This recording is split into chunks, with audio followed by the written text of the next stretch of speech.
السلام عليكم ورحمة الله وبركاته. الحمد لله كفى والسلام على عباده الذين اصطفى. أما بعد، أعوذ بالله من الشيطان الرجيم. بسم الله الرحمن الرحيم. يا أيها الذين آمنوا كتب عليكم الصيام كما كتب على الذين من قبلكم لعلكم تتقون. صدق الله العظيم. وقال النبي صلى الله عليه وسلم قال الله تعالى في حديث القدس الصوم لي وأنا أجزي به، أو كما قال عليه السلام. اللهم صل على سيدنا محمد وعلى آل سيدنا محمد وبارك وسلم. اللہ تعالیٰ نے ہمیں دنیا میں جو بھیجا ہے ایک مقصد خاص کے تحت بھیجا ہے، اور اس مقصد خاص کے آڑے جو چیزیں آوی تو ان چیزوں کا صحیح استعمال کرنا یہ ایمانی تقاضا ہے. اس لیے اللہ پاک نے قرآن کریم میں ذکر فرمایا، یا ایھا الذین آمنوا لا تلہکم اموالکم ولا اولادکم عن ذکر اللہ. اے ایمان والو، تمہیں تمہارے اموال اور تمہاری اولادیں اللہ کے ذکر سے غافل نہ کریں. کہ اگر انسان دنیا میں اتنا منہمک ہو جاوے، چاہے اولاد کے اعتبار سے چاہے اموال کے اعتبار سے، یہ دو ہی چیزیں ہوتی مقصود کہ ایک انسان اگر کوئی کسب معاش میں بھی ہے تو اس کا مقصد بھی اس کے پیچھے اولاد ہی ہوتی ہے کہ کس طریقے سے میں اپنے اولاد کی جسمانی فکر کروں. تو بہرحال اگر انسان ان چیزوں میں ایسا منہمک ہو جاوے کہ اللہ کے ذکر کو بھلا بیٹھے، اللہ کی یاد کو بھلا بیٹھے اور اپنے دنیا میں آنے کے مقصد کو بھلا بیٹھے، تو یقیناً یہ بہت ہی بدبختی کی بات ہے. انسان چونکہ ہمیشہ اس دنیا میں لگنے کی بنا پر اللہ کی یاد سے غافل ہو جاتا ہے، اللہ کی یاد سے دور ہو جاتا ہے، اور زندگی کے مقصد خاص میں کمزوری آتی ہے، اس سے دور ہوتا چلا جاتا ہے.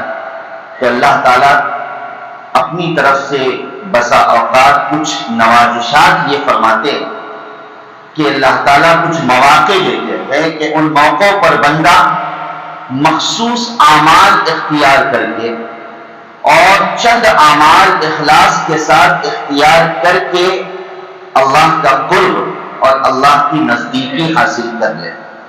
یہ رمضان اسی کا عکس ہے، اسی کا پرتو ہے، اور اسی کے لیے اللہ تعالیٰ نے یہ ماہ مبارک اللہ پاک نے ہم کو عنایت فرمایا.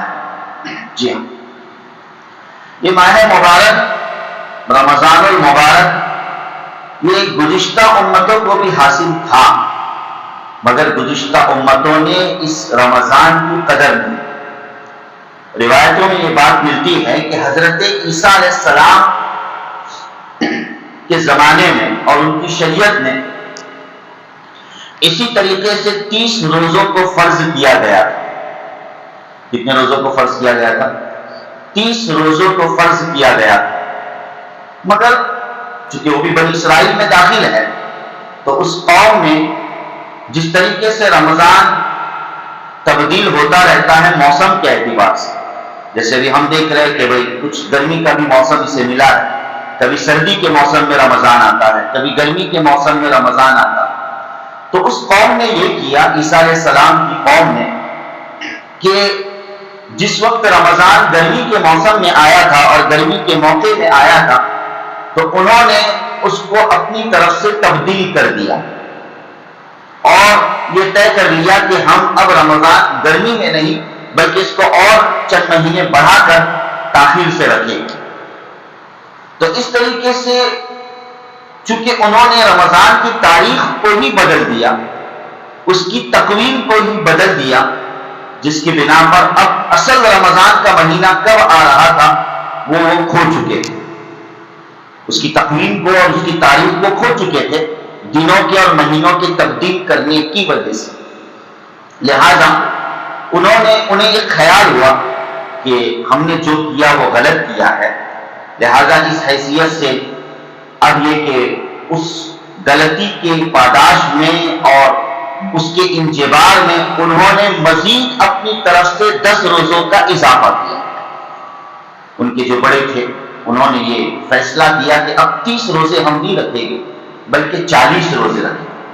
تو ایک زمانے تک عیسائیوں میں 40 روزوں کا رواج تھا۔ پھر بعد میں چل کر ایک بہت بڑا بادشاہ اس قوم میں گزرا ہے جس کو لوگ مانا کرتے تھے۔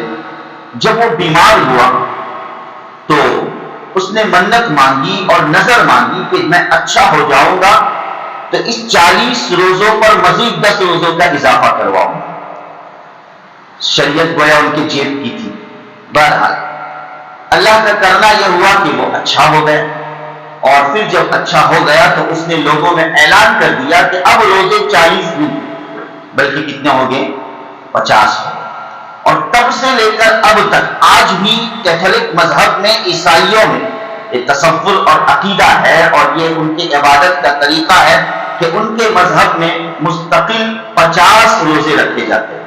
اب اس کی کیفیت اور اس کی تفصیل میں فرق ہو سکتا ہے، یہ نہیں کہ جس طرح ہم رکھتے ہیں اس طریقے سے وہ روزے رکھتے ہیں، لیکن بہرحال ان کے بھی مذہب میں اب 50 روزوں کا تصور ہے، اور باقاعدہ ان 50 روزوں کے بعد مستقل جیسے ہم عید الفطر مناتے ہیں تو ان کے مذہب میں بھی اس طریقے سے عید منائی جاتی ہے۔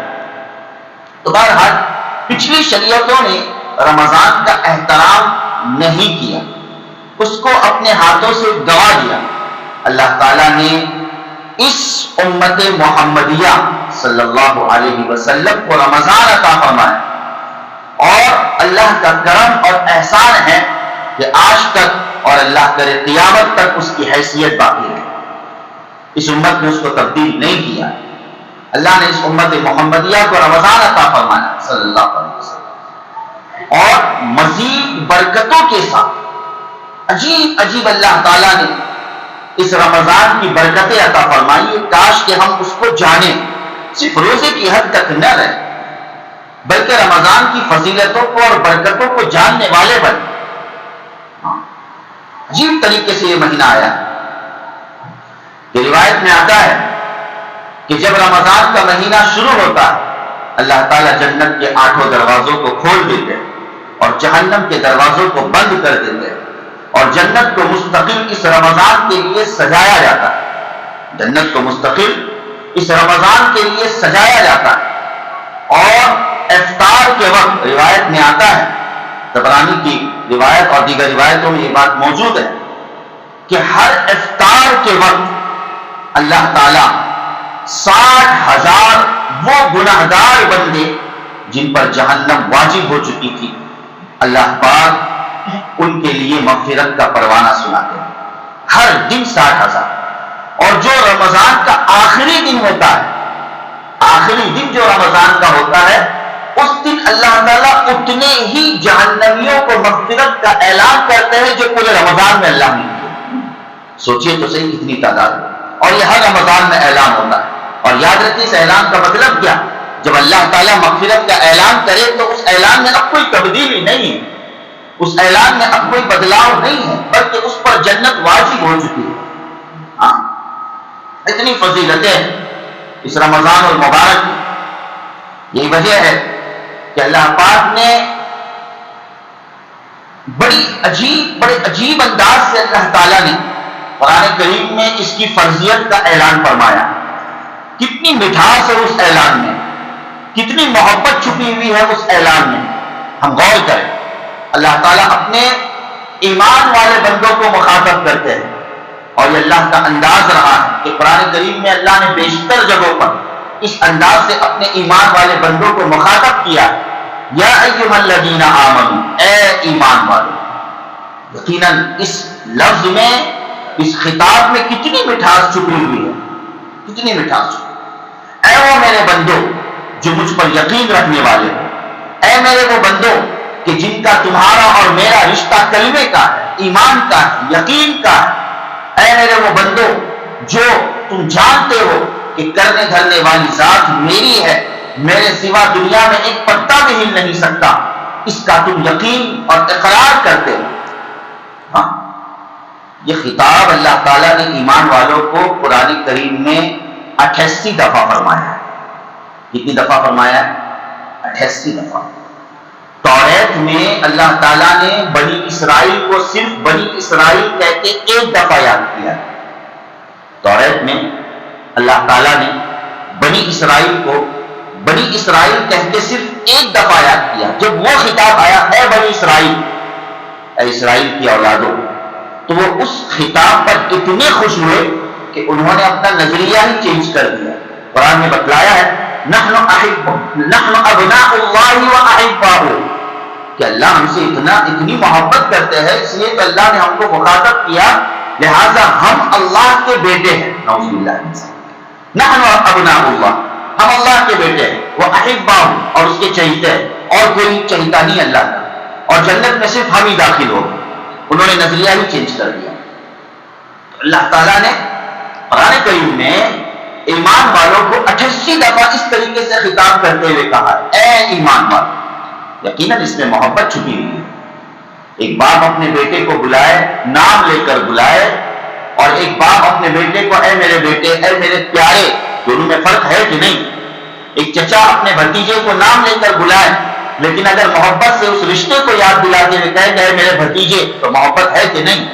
یقیناً اللہ تعالیٰ نے اسی محبت کا اعلان یا ایھا الذین آمنوا میں فرمایا کہ اے ایمان والو کتب علیکم الصیام، تم پر روزے فرض کر دیے گئے، اور تم گھبراؤ نہیں کہ یہ روزے صرف تم ہی پر فرض کر دیا ہوں میں نے، اور مشقت تم پر لاحق کر دیا ہوں، نہیں، کما کتب علی الذین من قبلکم، پچھلی قوموں میں بھی میں نے رمضان کو اور روزوں کو میں نے فرض کیا تھا، لیکن انہوں نے اس کی قدر نہیں کی۔ اے ایمان والو تم اس کی قدر کرو۔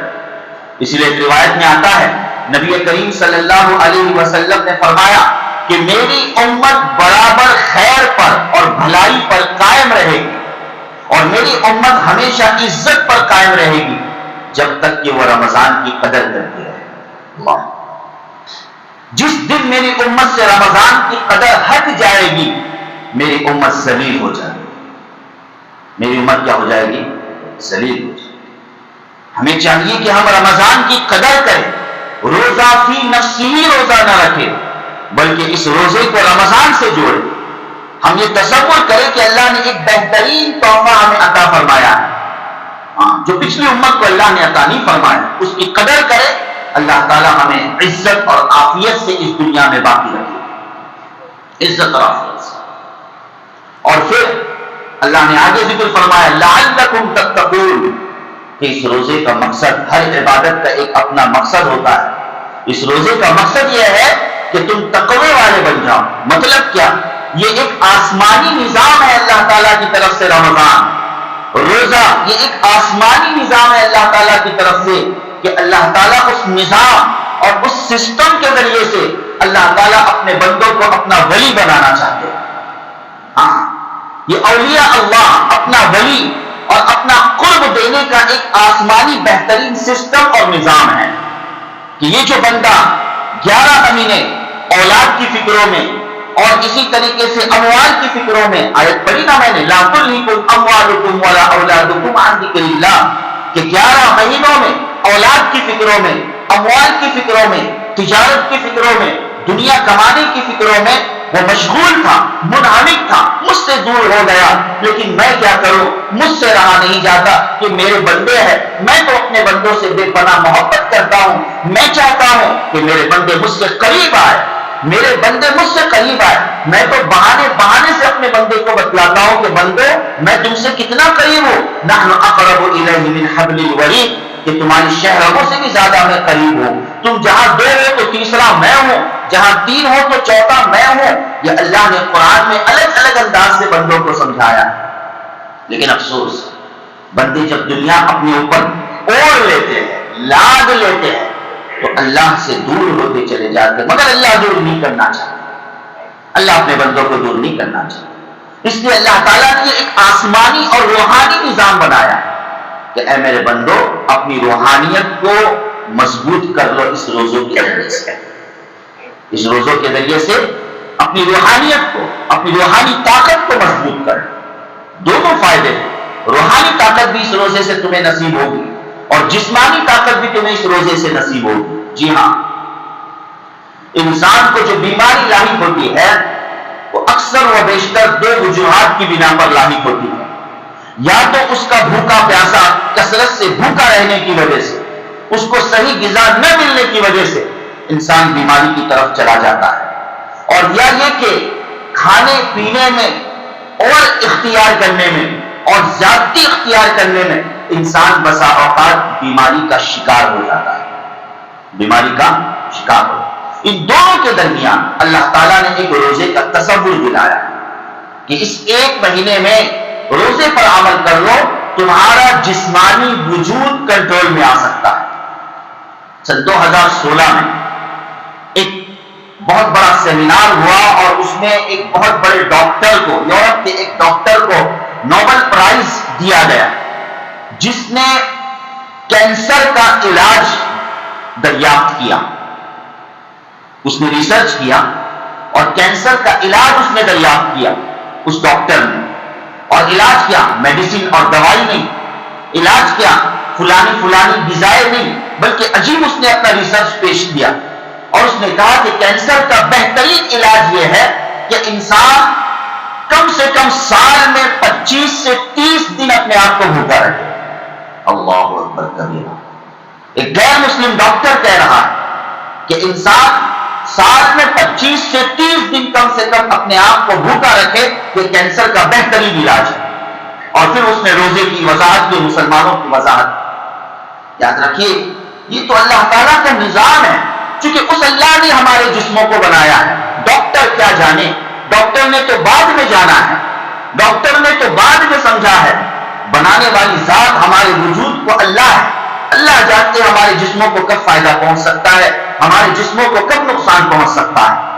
جی ہاں، تو یہ روزہ در حقیقت اندرونی نظام کو اور سسٹم کو کنٹرول میں کرتا ہے.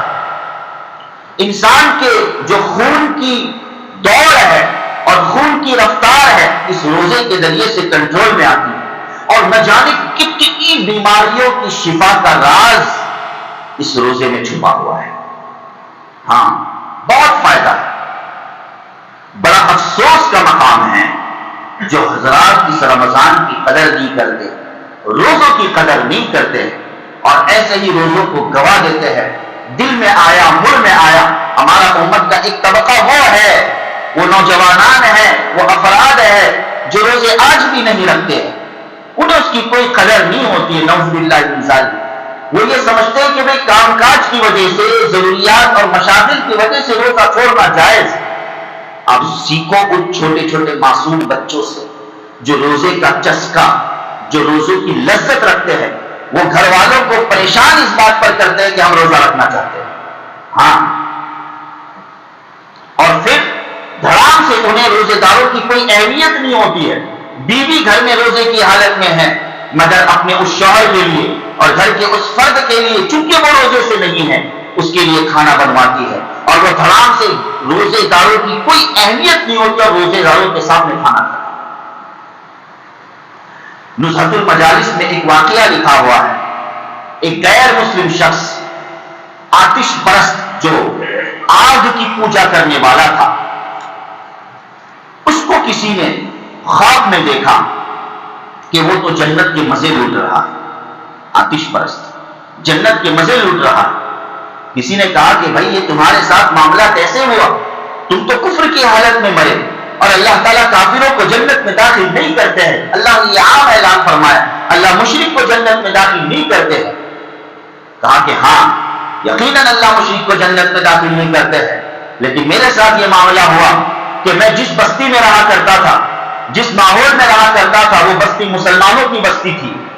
اور ایک موقع پر ظاہر بات ہے کہ مسلمانوں کی بستی میں جب رمضان کا مہینہ آتا ہے تو مسلمان روزے رکھتے ہیں، بچہ روزہ رکھتا ہے. ایک دفعہ کا واقعہ ہے کہ میرا بچہ جو کہ غیر مسلم تھا، میں مسلمان نہیں تھا، میرا بچہ کھاتے کھاتے گلی سے گزر رہا تھا، میری غیرت گوارا نہیں ہوئی اور میں نے اپنی غیرت کو للکارا اور میں نے اس بچے کو، اپنے بچے کو تماچا نصیب کیا کہ تجھے شرم نہیں آتی کہ یہاں مسلمان کا بچہ روزہ رکھتا ہے اور اس کے سامنے تو کھا رہا ہے۔ اللہ کو میری یہ ادا اتنی پسند آ گئی، اللہ کو میری یہ ادا اتنی پسند آ گئی کہ اللہ تعالیٰ نے مرتے وقت مجھے کلمے کی دولت نصیب کر دی۔ ہاں، تو ایک روزے دار کا احترام کرنے پر اللہ تعالیٰ باوجود یہ کہ غیر مسلمان تھا مگر اللہ تعالیٰ نے کلمے کی دولت سے نواز دیا، کتنی بڑی بات ہے۔ لہذا روزے داروں کی قدر کرے اور خود اپنے روزے کی قدر کرے اور اپنے روزوں کو ہلکی ہلکی باتوں میں اور چھوٹی چھوٹی باتوں میں گوائے نہیں۔ دوستو بزرگ، اس کا خاص ہمیں خیال رکھنا ہے۔ اور ظاہر ہے کہ اللہ تعالیٰ نے کتنی بہترین، نبی کریم صلی اللہ علیہ وسلم نے جو حدیث پیش فرمائی ہے جو میں نے خطبے میں ذکر کی، کتنا بہترین اللہ تعالیٰ نے بدلے کا تذکرہ فرمایا ہے۔ الصوم لی، روزہ میرے لیے ہے۔ دوبارہ سنتے کہ الصوم لی، روزہ میرے لیے ہے، وانا اجزی بی، اور اس کا بدلہ میں دیتا ہوں، اس کا بدلہ میں دیتا ہوں۔ آئیے دوسرا ترجمہ سن لیجیے، بعض روایتوں میں یہ الفاظ ہے الصوم لی، روزہ میرے لیے ہے، وانا اجزی بی، اور میں خود اس کا بدلہ ہوں، میں خود اس کا کیا ہوں۔ ظاہر ہے کہ جسے بادشاہ مل جائے تو اسے بادشاہت مل جائے، جسے مالک مل جائے اسے ملک مل جائے گا۔ مشہور واقعہ ہے ایاس اور محمود کا۔ محمود ایک بہت بڑا بادشاہ گزرا ہے، کتابوں میں یہ واقعہ لکھا ہوا ہے۔ ایاس ایک غلام شخص تھا اور محمود ایک بادشاہ نامی شخص، بادشاہ تھا اور بڑا نیک بادشاہ تھا، اچھا بادشاہ تھا، لیکن اور عام حالات میں محمود اپنے غلام ایاس کی باتوں کو ترجیح دیا کرتا تھا۔ اس کے بڑے بڑے وزیر حسد اور بغض میں مبتلا ہوتے تھے کہ بادشاہ ہم وزیر ہونے کے باوجود ہمیں ترجیح نہیں دیتا ہے اور ادنا سے غلام کو ترجیح دیتا ہے، اس کی باتوں کو مانتا ہے۔ ایک دفعہ بادشاہ سے پوچھ لیا کہ آخر کیا بات ہے کہ تم ہمیں ترجیح نہیں دیتے اور ہمارے اوپر ایک غلام کو ترجیح دیتے ہو؟ کہا کہ میں اس کا جواب ایک موقع پر دے دوں گا۔ ایک دفعہ بادشاہ نے اعلان کیا سلطنت میں اور دربار میں لوگ بیٹھے تھے کہ جس کو سلطنت کی اور میرے خزانے کی جو چیز چاہیے اس پر ہاتھ رکھ لے، جو چیز چاہیے اس پر ہاتھ رکھ لے۔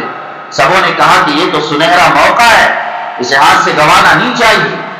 چنانچہ ہر ایک نے، کسی نے فلانے خزانے پر ہاتھ رکھا، کسی نے فلانے خزانے پر ہاتھ رکھا۔ یہ غلام کا ایاس نامی، اس نے بادشاہ پر ہاتھ رکھ دیا۔ تمام وزیر ہنسنے لگے اور کہا کہ کس بیوقوف کو آپ قریب رکھتے ہیں۔ ایک بہترین موقع تھا، بادشاہ کی نوازش چل رہی تھی کہ بادشاہ جب نوازش پر آتا ہے تو ادب کا تقاضا یہ ہوتا ہے کہ اس کی نوازشات کو قبول کر۔ حضرت داؤد علیہ السلام ایک دفعہ اللہ کی عبادت کر رہے تھے۔ حدیث میں واقعہ موجود ہے کہ اللہ تعالیٰ نے آسمان سے سونے کی تتلیاں برسائی، مستند حدیث ہے۔ اللہ تعالیٰ نے آسمان سے سونے کی تتلیاں برسائی۔ حضرت داؤد علیہ السلام عبادت کو چھوڑ کر ان تتلیوں کو سمیٹنے اور بٹورنے لگے۔ اللہ تعالیٰ نے خطاب کیا کہ اے داؤد، کیا تو نے اپنی عبادت کو چھوڑ کر ان تتلیوں کو حاصل کرنے لگ گیا؟ کیا اللہ نے تجھے سلطنت سے نوازا؟ حضرت داؤد علیہ السلام کو اللہ نے سلطنت سے نوازا تھا، اللہ نے تجھے مال و دولت سے نوازا، کیا وہ کم نہیں؟ حضرت داؤد علیہ السلام نے کیا جواب دیا؟ اللہ جانتے تھے۔ حضرت داؤد علیہ السلام نے کہا کہ اے اللہ، میں اس لیے نہیں بٹور رہا ہوں کہ دنیا میرے پاس اور آ جائے، میں اس لیے بٹور رہا ہوں کہ یہ تیری نعمت ہے اور تیری نعمت کو ٹھکرانا یہ بھی ایک بہت بڑی ناقدری اور ناشکری ہے، اس لیے تیری نعمت سے میں استفادہ کر رہا ہوں۔ تو بہرحال غلام کو آر اور شرم دلائی کہ بھائی یہ کیا ہے کہ بادشاہ کے سر پر ہاتھ رکھ دیا، بے ادبی کی۔ محمود نے پوچھا کہ آخر کیا وجہ ہے تو نے یہ کام کیا؟ کہا کہ آپ دوبارہ اعلان کریں۔ کہا کہ ہاں میں پھر اعلان کرتا ہوں کہ جو جس چیز پر ہاتھ رکھے گا وہ چیز اس کی ہو جائے گی۔ کہا کہ بادشاہ سلامت، میں نے آپ پر ہاتھ رکھ دیا تاکہ آپ میرے ہو جائے، جب آپ میرے ہو جائے گے تو سب میرا ہو جائے گا۔ اللہ تعالیٰ اس حدیث سے سمجھانا چاہتے ہیں الصوم لی، روزہ میرے لیے، وانا اجزی بہ، بھائی نمازوں کے لیے، حج کے لیے، زکات کے لیے، دیگر اعمال کے لیے میں نے ایک فرشتوں کا سسٹم رکھا ہے، جو فرشتے 1 سے 10 اور 10 سے 700 تک نیکی لکھتے ہیں کہ لکھتے جاؤ نیکی، کرامن ہے، کاتبین ہے، پورا نظام ہے، فرشتہ لگا ہوا ہے انسان کی نیکیوں کو لکھنے پر۔ لیکن روزہ اللہ نے کہہ دیا فرشتوں کو نہ، تم نہ لکھنا، روزے کی فضیلت تم نہ لکھنا، میں نے سوچ کر رکھی ہے، میرے خیال اور میرے تصور۔ ظاہر بات ہے کہ اللہ کا خیال کتنا خیال، ہمارا تصور اللہ کے خیال تک نہیں پہنچ سکتا ہے، اللہ کے ارادے تک نہیں پہنچ سکتا ہے۔ تو اللہ نے فرمایا کہ وَأَنَا أُجْزَىٰ بِهِ، میں خود اس کا بدلہ ہوں۔ اس سے بڑھ کر اور ہمارے لیے کیا بدلہ ہو سکتا ہے کہ جس روزے دار کا خود اللہ بن جاتا ہے، اسے اور کس چیز کی ضرورت ہے، کس چیز کی ضرورت ہے؟ تو بہرحال یہ ایک بہترین روزہ عبادت ہے، تو خدا را اس عبادت کو ہم ضائع نہ کریں، برباد نہ کریں، اس کا صحیح نہج پر ہم استعمال کریں، اس رمضان کی ہم قدر کریں۔ گزشتہ ہفتے میں بھی ماہ مبارک کے تعلق سے بات کی گئی، یقیناً اس عبادت کی چاشنی، اس کی لذت کو، اس کی اہمیت کو ہم سمجھنے والے بنیں۔ کیسی یہ مخفی عبادت ہے، کیسی یہ خاموش عبادت ہے۔ نمازی پڑھنے والا اپنا پرچار کرتا ہے کہ میں نماز پڑھ رہا ہوں، ہے کہ نہیں؟ کتنے بھی چھپ کر نماز پڑھے لیکن بہرحال اس کی نماز ظاہر ہو جاتی ہے۔ صدقہ اور زکات دینے والا کتنا بھی چھپے لیکن ظاہر ہے کہ جس کو دے رہا ہے اس کو تو پتہ چل ہی جائے گا۔ حج کرنے والا کتنا بھی چھپ کر کرے لیکن چھپ نہیں سکتا، حج تو مجموعے میں کیے جانے والی عبادت کا نام ہے۔ تو ساری عبادتیں، جن ساری عبادتوں میں ظاہر ہے کہ مخلوق کا ایک حال گزرتا ہے، مخلوق درمیان میں آتی ہے، لیکن روزہ ایک ایسی خاموش نہ دکھنے والی عبادت ہے کہ سوائے رب تعالیٰ کے اور کوئی تیسرا جان ہی نہیں سکتا کہ یہ بندہ عبادت میں مشغول ہے، یہ بندہ عبادت میں مشغول ہے۔ ظاہر ہے یہ بڑی پیاری عبادت ہے جو ہمیں اللہ سے اور آسمانی نظام سے اور اللہ کا ولی بننے کے تعلق سے تعاون کرنے والے عبادت ہے، اس لیے اس عبادت کا خاص اہتمام کرنا چاہیے۔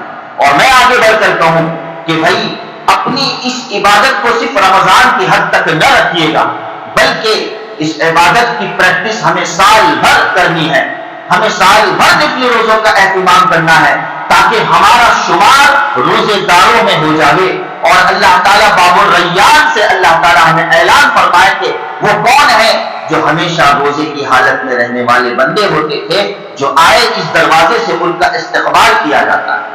باب الریان جو جنت کا ایک دروازہ ہے، اور حدیث میں آتا ہے کہ جب اس میں داخل ہوا جائے گا فرشتے انہیں ایسا پانی اور مشروب پلائیں گے کہ کبھی انہیں پیاس نہیں لگے۔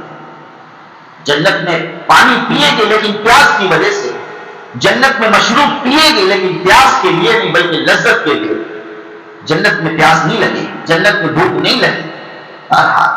یہ ساری باتیں ہیں جو بارہا ہم سنتے رہتے ہیں۔ خدا را ہم اپنے اس رمضان کو صحیح قبلہ دے، اس رمضان کو صحیح قبلہ دے، اور خصوصیت کے ساتھ جو ایام باقی ہے اس میں اللہ تعالیٰ سے تعلق خصوصی قائم کرنے والے بنیں، خصوصی تعلق قائم کرنے والے۔ ہاں، اور خاص بڑوں کی طرف سے یہ اشارات ہے کہ اس رمضان میں خاص ہم امت مسلمہ کے لیے دعائیں کریں۔ آج حالات ہمارے سامنے ہیں، کیسے مسلمانوں کو اچکا جا رہا ہے، کیسے مسلمانوں کو کس طریقے سے ابھارا جا رہا ہے اور سامنے لانے کی کوشش کی جا رہی ہے، نت نئے طریقے اور انداز اختیار کیے جا رہے۔ یقیناً بہت ہی سنبھلنے کا موقع ہے، ہمیں ڈرنا بھی نہیں ہے، مگر ظاہر ہے کہ جس اللہ کی سلطنت ہے اور اللہ ہی جانتا ہے کہ ہم نے پڑھا ہے کہ تعز من تشاء و تذل من تشاء، جس کو چاہے عزت دے، جس کو چاہے ذلت دے، سلطنت اسی کے ہاتھ میں ہے۔ تو اس اللہ سے ہمیں تعلق قائم کر کے خوب اس رمضان میں دعائیں کرنی ہے امت مسلمہ کے خاطر اور ان فلسطینیوں اور مظلوموں کی خاطر۔ آج ہمارا وہ رمضان ہے اور وہ رمضان ہے جو فلسطینی گزار رہے ہیں، آج بھی ان کی وہی حالت ہے، آج بھی ان کا وہی معاملہ ہے۔ ہم ذرا دسترخوان پر بیٹھ کر جو رنگین چیزیں ہمارے سامنے ہوتی ہے اور جو انواع و اقسام ہمارے سامنے ہوتے ہیں، کس شان سے، کس اہتمام سے ہم افطار کرتے ہیں، ذرا تھوڑا ان کا بھی ہم تصور کر لیں، ان معصوموں کا کہ ان کا حال کیا ہوگا؟ ان کے دسترخوان پر سوائے پتھر اور کنکر کے کچھ نہیں ہوگا۔ ذرا ان کے روزوں کا، ذرا ان کے اس افطار کے دسترخوان کا ہم تصور کریں۔ اگر کچھ نہیں کر سکتے تو کم سے کم ان کے لیے دعائیں کریں کہ یا اللہ بس کیجئے گا، دشمن کو مغلوب کر دیجئے گا اور حق کو اللہ تعالیٰ غالب کر دیجئے گا۔ اب یہ کہ ان معصوموں کی حفاظت فرمائیے اور ساری امت مسلمہ کی اللہ حفاظت فرمائیے۔ تو بڑوں کی طرف سے اشارہ ہے کہ اس ماہ مبارک میں خاص ہم دعاؤں کا اہتمام کریں، تہجد میں اٹھ کر افطار کے موقع پر، کہ اللہ تعالیٰ ساری انسانیت کی اور بالخصوص اس ملک میں، جس ملک میں ہم رہ رہے ہیں، اس ملک میں ہم اپنی پہچان کے ساتھ، اپنے وقار کے ساتھ، اپنی عزت و ناموس کے ساتھ ہم رہے اور ہماری قبریں یہیں پر بنے۔ ہم اللہ تعالیٰ سے اس کی دعا کریں، ہمارا جینا مرنا اس ملک میں ہو، اور یہ کہ اس ملک سے محبت ہماری ہے سو ہمیشہ تا دم حیات رہے گی۔ اللہ تعالیٰ ایسے اسباب مہیا فرمائے، آمین یا رب العالمین۔ وآخر دعوانا